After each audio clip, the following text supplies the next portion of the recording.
My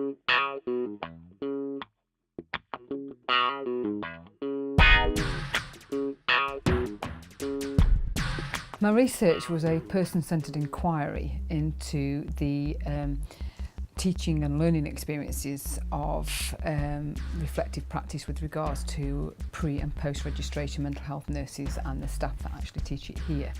The reason I did it was because it's incredibly important for not just mental health nurses but all nurses to be effective, reflective practitioners when they qualify. It's what keeps us safe in what we actually do.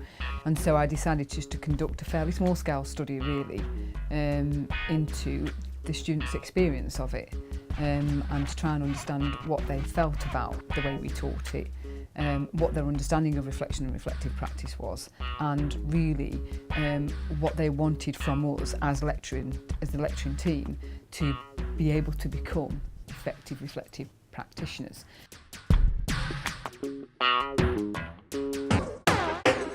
The students came up with recommendations for future practice of what they wanted, and so did the staff, of what they could actually implement here.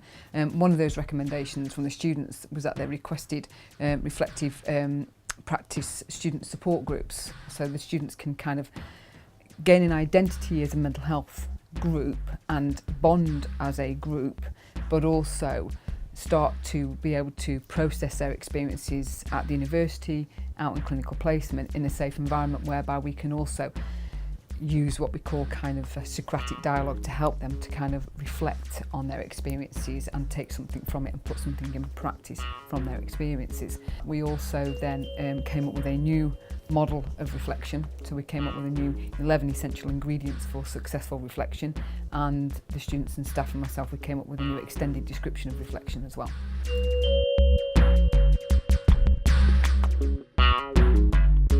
Fingers crossed the students here will. The staff hopefully will do as well, because obviously if they read the findings and if we can kind of disseminate the findings, then obviously they can take sort of areas for that into their practice and implement good practice elements of that into what they do here.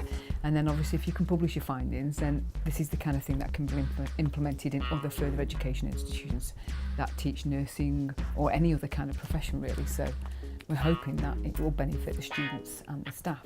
And ultimately, if we get students who are qualifying, who are effective, reflective practitioners, that will only benefit then the service users that they're working with, because they'll be safe within their practice.